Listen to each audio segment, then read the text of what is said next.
Sometimes you'll hear disclaimers on television shows or radio shows or op-ed pieces that say the opinions of whoever it might be are not necessarily shared by whoever it may be. That montage, the opinions shared in that montage are reflected solely by Ted and B and not me because I'm off. I'm not going down with the ship. No! You know what? I'm a man overboard. Abandoned ship. I got my life jacket. I got my flare gun. I got my lifeboat, my life raft, my floaties, spend, save, invest, flares, flaunt, the whole thing. I think I'm out, Teddy. I mean, if you look up the word beat down, you know what? It's just one game. If you look up beat down in the dictionary, there's like a 2.5. It's like one of those. What do they call it? Doom scrolling? People. What does that actually mean? That means you're looking at news and it's just nothing but doom and gloom? Basically, instead of doing something productive with your life, you are constantly looking at your phone at night and it's just doom scrolling because there's just a bunch of negativity that's on your phone. Yeah. That's doom. That's the definition of doom scrolling last night. I'll tell you what. It was, and again, the games, until, and I think, I think the main takeaway, kind of the theme, the running opinion on it, speaking of opinions, is as soon as McDaniels got in, McDaniels, does Rosen add an S to his name or not? I don't know. Well, it's hard too because there's a Jaden Daniels in the NFL. I think there's also a Jalen Daniels. Yeah, and then there's a Daniel Boone. So as soon as he got in foul trouble, that's when the game really began to get away from him. But if it's just up to one guy, then we're in trouble, right? It is a team effort. But yeah, that was and I didn't see it coming. I said yesterday when I was trying to get Rosen to make a prediction on the game and he refused to do it. And I understand why. He knows he's used to it by now. If he had picked the Wolves, I'd have called him a homer. If he'd have picked the Spurs, I'd have said, what are you giving up on the hometown team? You've turned your back on him. What's wrong with you? So he doesn't want to give, an opinion on any individual game. And I said, I think the Wolves are going to, I said, conventional wisdom would tell you, well, the Spurs are going to come out and they're going to change things up, and they're the reason they won 60 games and they're a 2 seed. They'll figure things out, but there's something about this Timberwolves club. Maybe it's whoa, it's magic, right? But it wasn't there last night, and it was just. The Wolves all season have been a team that when they care, they can be really good. Yeah, and when they don't care, so. When you're trying to predict Wolves games, you're really trying to predict whether they're going to care or not. Which is why I picked the Spurs to win yesterday. I'm like, well, they just won game 1. Their care factor is going to go down. Yeah. And now that they got spanked, their care factor will go up and they'll win game 3. Yeah, they did. Again, there was complaints about the officiating. Again, the Minnesota-based sports teams aren't the only ones to complain about that. But I saw the quotes from Finch. Let's dial up a couple of them. Here's this one that says, where did it go? Oh, Tenby, I had it here. It was the first thing I was going to open with. Now I can't find it. Give it to me. Give me a little of that. Here, I'm sorry.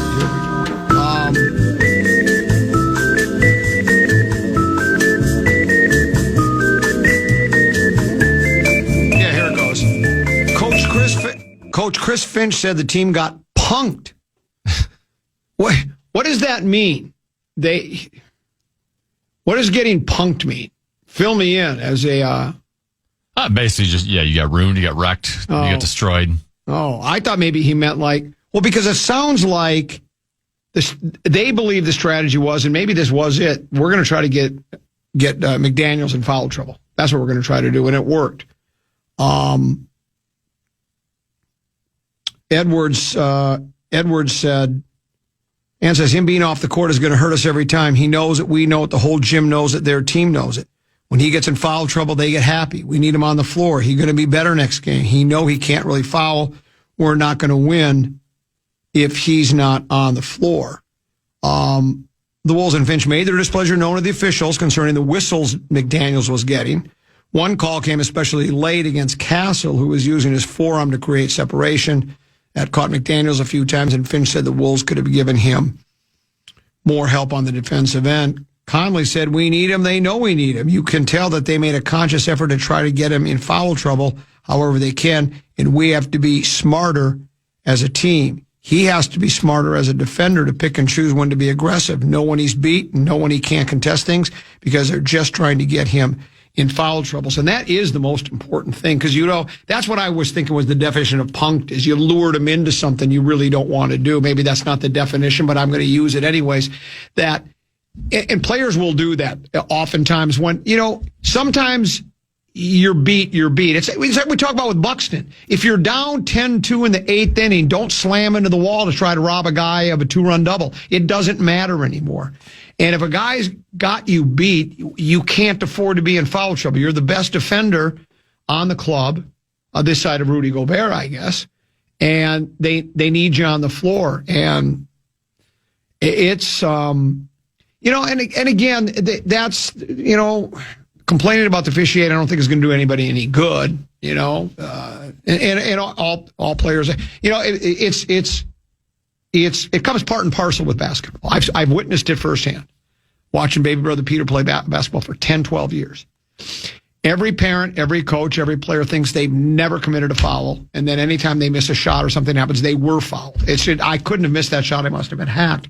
And that's just what you're going to get. That happens all the time. There's really no way to avoid that. So, but it is 1-1. It is only one game, but it's a little ominous because that's the Spurs at the very best, it looked like to me last night. So we will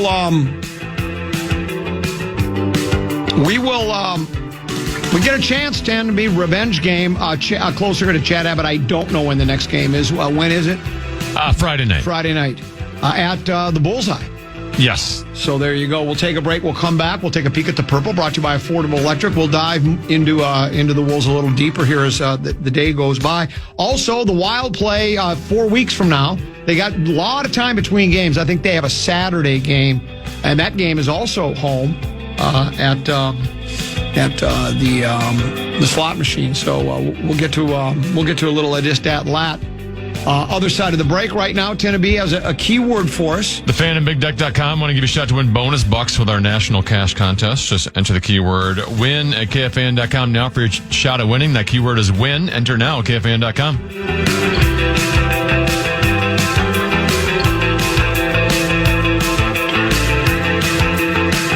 You're listening to The Fan. KFAN welcomes some great shows to Mystic Lake Amphitheater. The legendary Bob Dylan will be there July 6th, Motley Crue on August 21st, and Santana and the Doobie Brothers on August 27th. Get the complete details on all of our upcoming shows on the concert page at KFAN.com. Keyword calendar.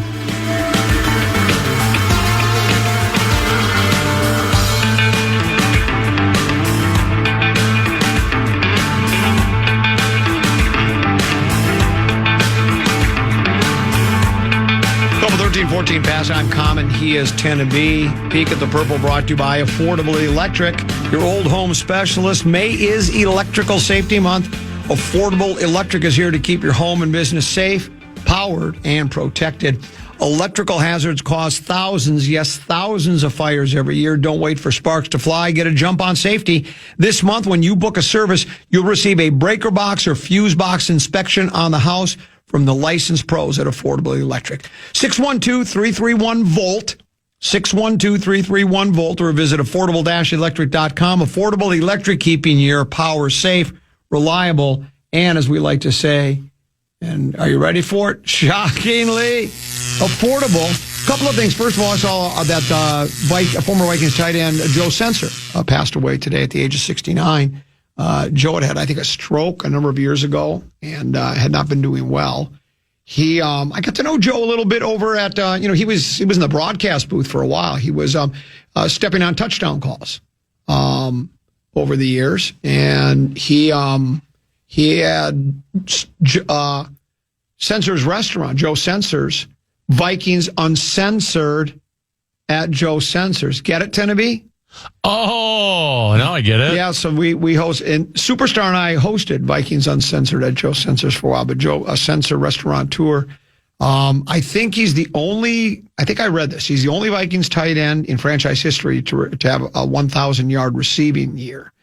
And I think, did it also say he had the most catches in tight end history until Rudolph?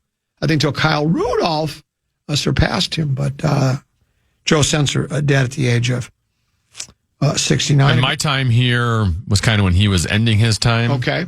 It's kind of that transition, but my experiences with him was he's a terrific guy. Oh, yeah. Great guy. I like Joe a lot. Yeah, he was very soft-spoken.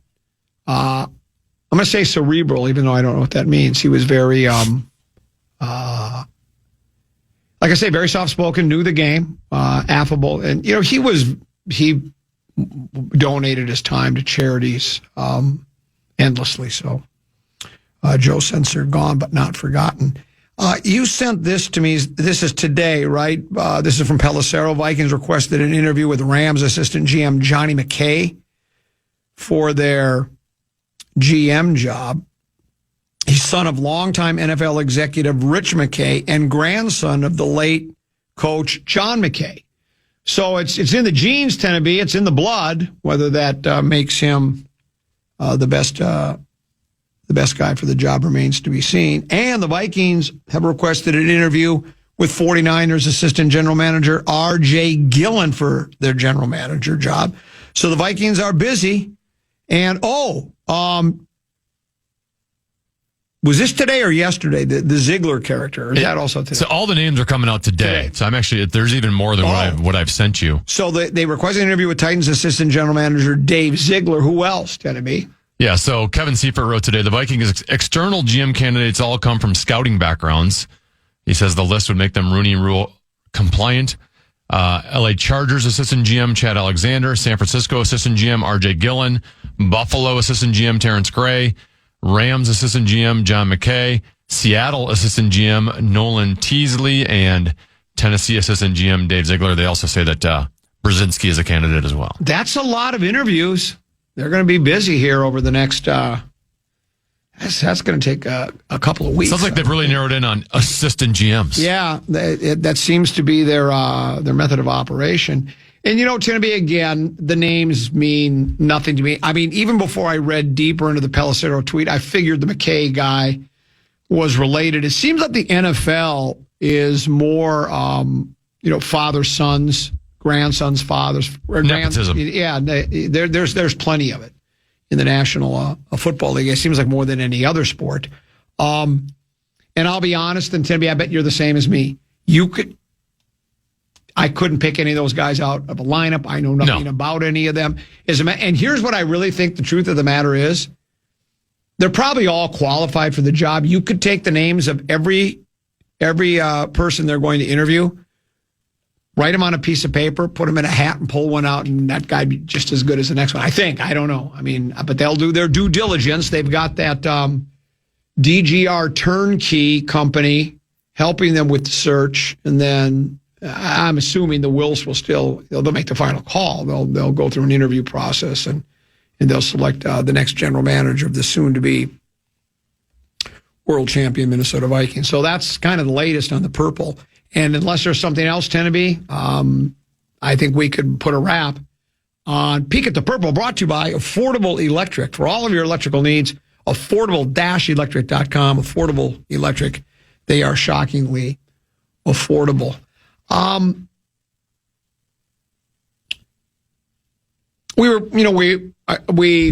read some quotes from Anthony Edwards and Mike Conley regarding last night's game and how much they miss McDaniels because his defensive prowess, and actually offensively, if I'm not mistaken, I think he's had his best year offensively too. He's become a two-way player. He is indispensable to the team's success. And both Conley and Edwards made it seem like if he's off the team, we can't win. No matter who we're playing, right? And that could be true. The Wild are seeing it a little bit with they're missing. I was gonna say he's the Wolves' Jewel Eriksson Ek. Yeah, he is quality offensive player, elite defensive player, and kind of irreplaceable. There's no one that can really fill his void. Right, and Ek seems to be. While we don't know for sure, we think this is he's probably not going to play this series, right? That doesn't seem like it, or are you hearing anything? If it was the regular season, he definitely would not play in this series. Right. It's a serious injury. Russo even made the comment today with Nordo and Fallness that he could see him like giving it a shot. I mean, something's broken. He'd be out there playing on something broken, but he might try to toughen it up, throw some Robitussin on it. And then you wonder, I mean, I'm not opposed to that, but we've seen players try to give it a go before, the old college try, because, part of it is the word machismo. Is that the word where you're I'm a tough guy, I'm a man, and I'm going to give it everything I've got. I will go out there and that's the hockey culture too. Well, and you saw it with Wentz, right? Wentz last year, he had a shattered labrum and a separated shoulder, and he had all sorts of issues, and he still went out there and played. And so, again, if it's let's say Ek plays and he's 50%, is 50% Ek worth it, or is it not? I don't know, but I guess that'll be up to Ek and the team. But we were talking about the quotes. Here's the one that for me, more so than. Well, they called some ticky-tack fouls on McDaniels, and, the refs have it in for us. Julius Randle said this: "We got beaten every way possible. It's as simple as that. There's really not much to say off a game like this. They out-hustled us, out-physicaled us, out-executed, played better defensively, more energy. They just beat us in every way." And see, to me, that's a bit more of an honest assessment of what happened. You can blame the officials all you want. If it wasn't for the officials, we would have won the game. The officials have it in for us. We got jobbed by the officials. It is someone sent a text message. Again, I got issues here, Teddy. Give me a second. There it is. I think this is the right one. My arrow is pointing in all sorts of different directions. This one says, this is from our Bradshaw and Bryan KFAN text line. It says, officials, they treat Castle like he's Luka or LeBron getting touched and getting every call. It was sickening. There's, if that's the way you feel, I don't think I'm going to get you to change your mind. The officials aren't perfect. We know that. Sometimes a foul is not a foul. Other times guys get away with fouls. So I'm not willing to say that because the officials let, anytime Castle was touched, they made a call on him. I'm not buying into that. I'll listen to what Randall said. We just got beaten in every way, shape, and form in that game. And it doesn't mean the series is over. We're tied at a game apiece. So we'll break. We'll come back. We'll talk a little Wild as well, and a couple of other topics that are stewing, that are simmering under the surface. We'll do that next. Tenneby and Common Man here on the Common Man program on the Fan.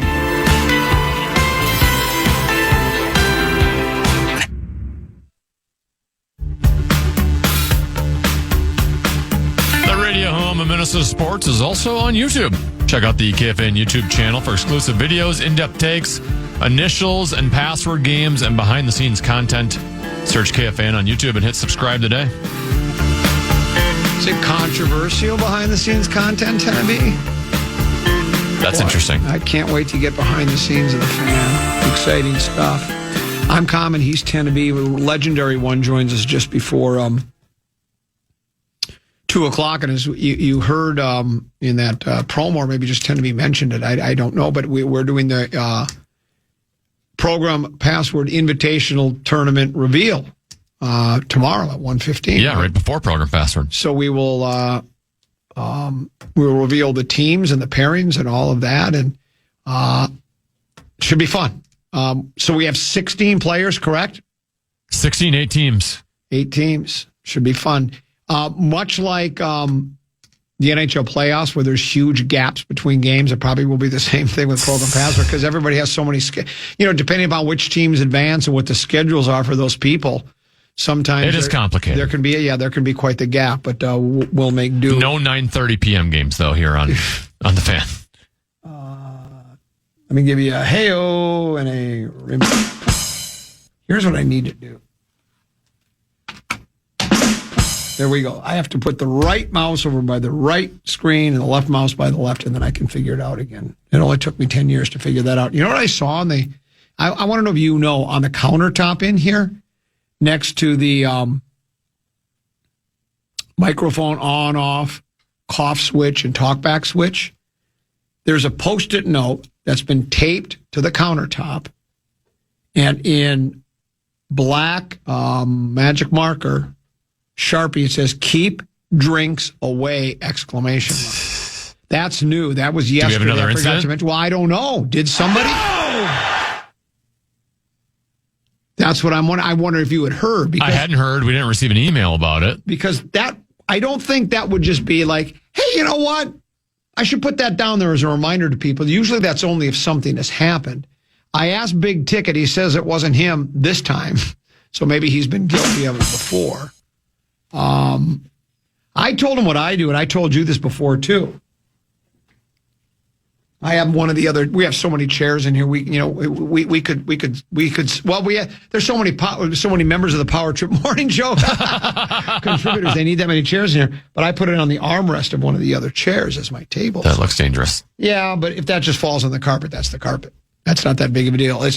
You can replace carpeting, but you can't replace a childhood. It's an old cheap shot. That was what Chad Hartman said in the newspaper.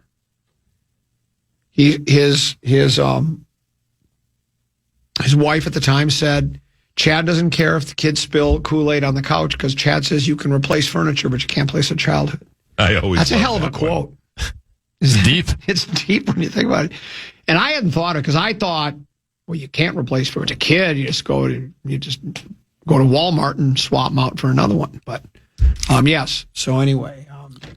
Well, I mean, if I was the boss here, instead of just writing a note that said, "Don't put your drinks here," yeah, why don't you give them a solution? Well, where's a place to put your drinks in there? Set up some sort of furniture away from the equipment that has cup holders, like a Dodge Durango. That's another good one. Right? Dodge like, Durango. It just says don't put it there, but there's no options to put it somewhere. No, there isn't. And you got to have something to drink while you're on the air. I'll have a double. Thank you very much.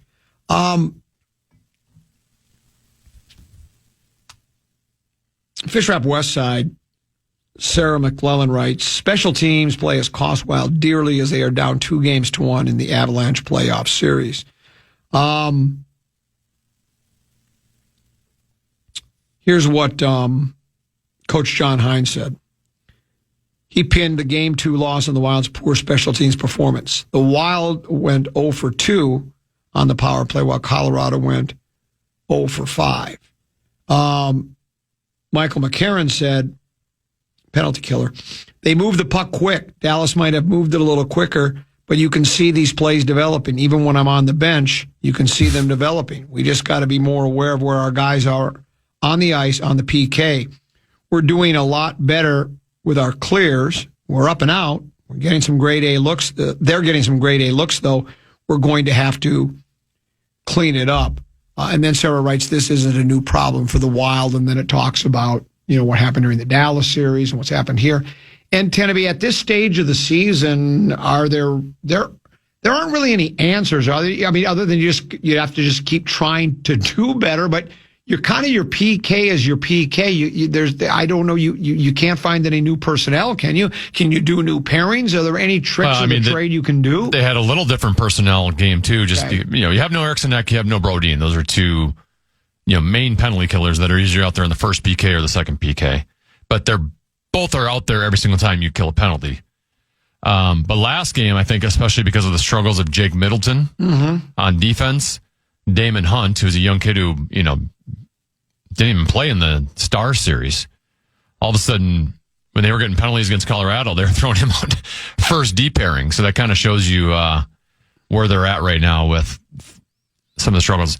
There's not a lot you can do personnel at this point, but what's most dejecting about how bad the penalty kill has been is you are in a playoff series in which you're facing the same team over and over again, and you have studied their power play more than any of the regular season games you were ever doing, right? And some of the stuff you see go wrong in game one, you should be able to try to fix by you get to game two. And whether it's players, whether it's coaches, we are not seeing the proper adjustments that should transpire over a 7-game series. Didn't see it against Dallas. And Dallas is, I get it, one of the most elite power plays really in the history of the National Hockey League. And Colorado has 2 top 3 players in the NHL on the same power play. But at some point over a series, you should be able to go, oh, they like to do this, they like to do that. Here's what we need to do when they're in that spot, because you are doing more film on Colorado's power play than you've been doing all season in the meetings you're having. Hines mentioned using this lull before Game 3 to help individual players get going. He also indicated he might look at different combinations for the blue line. With Brodin out, Middleton has been elevated to the second pairing alongside Spurgeon. The two were on the ice together for 3 goals in Game 2. This after the duo was tagged for 5 goals in Game 1. The Wild were also down Bogosian, the veteran defenseman who was sidelined with lower body injury. Petrie, or is it Petrie? Petrie took his place, playing next to Hunt, who hasn't been scored on since making his playoff debut in Game 1. Spurgeon said, got to be better. Obviously, it's not ideal. We're not happy about it. We got 3 days here to go over things and make some adjustments and then get back home. And going back to Hines saying he indicated he might look at different combinations for the blue line. What can those combine? I mean, what would you say? I'm guessing the move they will make, which is the move I would make, and that is to elevate Damon Hunt onto that second pair and move down Jake Middleton. Okay. It's weird because part of what you liked about the Wild going into the playoffs in the season is once they added Quinn Hughes, they had defensive depth. Jake Middleton has always been a top 4 defenseman for us, and even at times was on a top pairing with him and Spurgeon. And when you get Quinn Hughes, now you can move him down to your third pairing. So you really liked your depth. So when Brodin got hurt, you thought, well, at the very least, Middleton and Spurgeon have had success together previously. This should not be obviously it's going to be a little bit of a drop, especially because their skill sets are different. But like Middleton is a pro who's been in this spot, shouldn't be a huge drop off. Well, apparently it has been a big drop off. I don't know what has been going on with Jake Middleton in the first 2 games. Maybe, I don't know. The speed apparently is too much for him. Damon Hunt, it's a risk to put him there because he has very little experience. He's looked good through the first 2 games of this series, but that is in a much different role. Playing on the third pairing and going up against third and fourth liners is much different than playing in the second pairing. Right. Increased minutes going against higher end guys. But his skating is so much better than Jake Middleton's that I would take that chance. And I would elevate Damon Hunt in the lineup and then put Middleton back into his third pairing role and at least lessen the matchups a little bit for him to try to put him in a more position of success. Here's something else I wanted to ask you. Generally speaking, in a regular game that's close, it's back and forth, right? Nothing too out of the ordinary. A line will skate 45 seconds. Is that about it? Give or take a few? Sure, yeah. Yeah, sounds right. Because I remember hearing, and it caught my ear because whoever's doing the national call, when the Wild were down, there was only 3-4 minutes to go. I think there was even more. It seemed like there were 5 or 6 left. He basically said, well, sorry, but, the caprices of the Boldies is, the Hugheses is, they're going to have to stay on the ice almost the rest of the game. So was he being serious? Like, you're going to skate these guys 3, 4, 5 minutes? So you got to give them a break at some time. I don't remember how much exact time was on the clock when that was said. But when you're down 2 goals and you're pulling the goalie, Quinn Hughes can skate a good chunk of that. Even Kaprizov has shown in the past, like, he can go. They got some stamina. He can, yeah. Those 2 in particular, like, they can be out there for a minute and then you can go, oh, let's just keep them on the ice. You don't feel the need to pull them to get fresher guys. But what you're hoping for is, when you're down to 4 minutes, it's 6-on-5, so it's a little less. Sure. It should be a little less up and down the ice and more in the offensive zone. Right, okay, makes sense. It's once you score a goal, you're going to get a break. Or if there's a face-off, you get some breaks. You also have your timeout in hand, right? So you might go for a minute and a half, call timeout, you rest, now you're out for another minute and a half, and that's basically covering up a good chunk of that 4 minutes. So that's probably what he was entailing. Okay. I'll keep an eye out for that. I'm learning. But, if you're just going 4 straight minutes without a break of any kind at all, no face-offs, well, that's a lot to ask for. You learn something new every day, brought to you by the Big 18.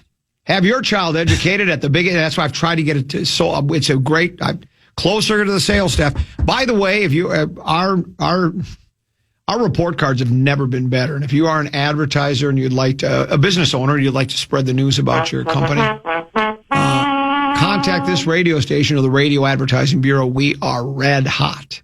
So hot. Look at it when I spit on my fingers. Listen to what happens. I always love that one. We're red hot. To be being the unique athlete that I am, and you've seen that. Yes. Firsthand. And I guess being built different. Stamina has never been much of a problem with me when it comes to pretty much everything. But I mean, when it comes to sports, your whole life just sports. But I know that there are people that still, it's always a topic of conversation. So let me throw this at you. The Lanch, the Abs, they swept 4-0. They were off almost a week before game one. Wild were in a very 6-game series, right? It was, and it was physical. It was fast paced. It was, and then how many days off before they had to start again? Like 2? And they were back at it again. So I think they, won on a Thursday night, then played on Sunday. But they didn't even know till like midnight Saturday morning that they were going to Colorado the next day. Okay. So then they play a fresh and rested Colorado team. And that game was, that was a high wire rack, back and forth, fast paced. And same thing happened game 2. Seemed unusual to have game 2, was that Tuesday or Monday? And then now we're off until Saturday, right? So how many? 3-4 day break? 3 days in between. That could actually, don't you think that could benefit the Wild? I think it's a great thing. Yeah, because if for me, it doesn't matter. I can play every day. As I say, I'm a unique athlete. I'm built different. But for the rest of the mere mortals, that rest could help. So this actually could benefit them, right? Well, if you recall, late in the regular season, the Wild were struggling there for a while, and they had 4 days off. And when they came back, all of a sudden, Boldy looked rejuvenated, Quinn Hughes looked rejuvenated, and they just looked like a different team. I think just physically and even mentally able to take a break there.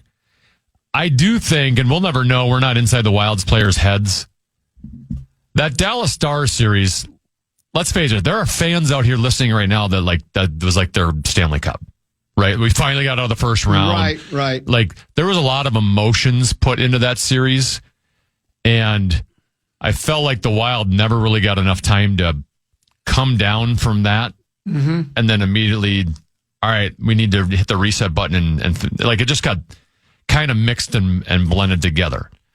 So not only just a physical rest here, I just think emotionally, mentally, psychologically, they need a break, and maybe their goaltenders needed that break as well. I do think this, and when you are struggling with special teams, 5-on-5, it's hard to put too much into X's and O's.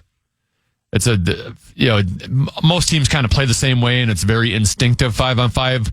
Power play penalty kill becomes a little bit more X's and O's, and to give yourselves 3 days to go, all right, here's what Colorado's doing on the power play. Sure. And this is how we need to play it and adjust to it. I do think this three days off is going to be huge, and hopefully that means a good performance by our team in Game 3 on Saturday. Yeah, I think I don't remember who. I just read quotes from several players. One of them said, maybe give us some time to clean some things up, and that's probably what he's talking about, right? Let's figure things out here. I just feel like mentally they have not been in this series yet. Okay. They're just the lack of details, focus. They haven't brought the same swagger attitude they had against Dallas, the same desperation they had against Dallas. Haven't seen that at all in the first two games. And I'd like to think now that you're in the spot you're in, that will change after 3 days off.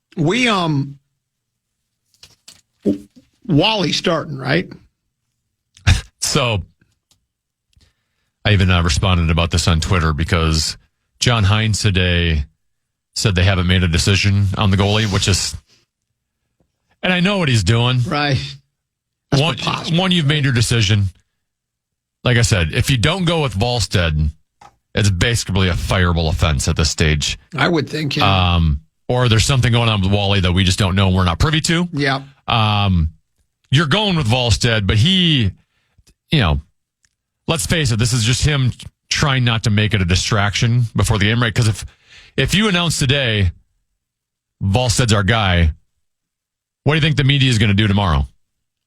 They're going to go up to Gus's stall. Yeah. Oh, you upset about not being able to play? Because I was reading some Russo stuff. It sounds like Gus hasn't been happy with not getting any action. For sure. And his comments after the game the other night were just ridiculous about his performance.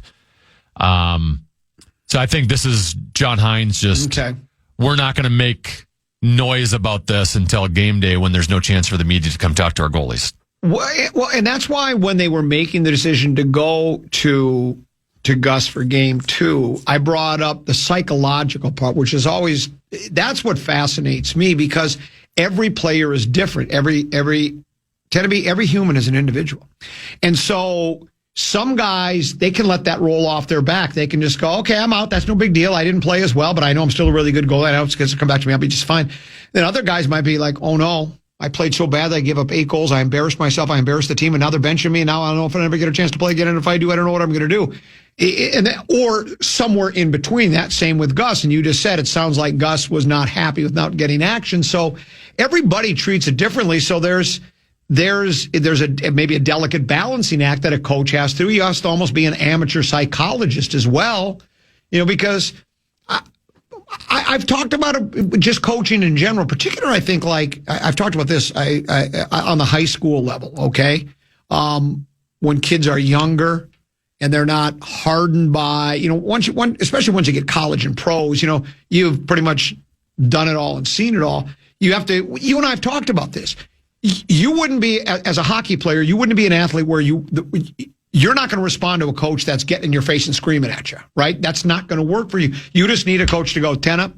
You need to do that. And you know what you need to do. Some guys do need a kick in the butt and others just need, they just need a look, just have the coach look at them and they know exactly what they're saying. Everybody is different. And so you never know how a player is going to respond. I also saw the Russo column that he said that Volstead apparently was a little squirrely about getting pulled in game 1. Okay, well, see, and that's why I brought it up the other day because it's everybody.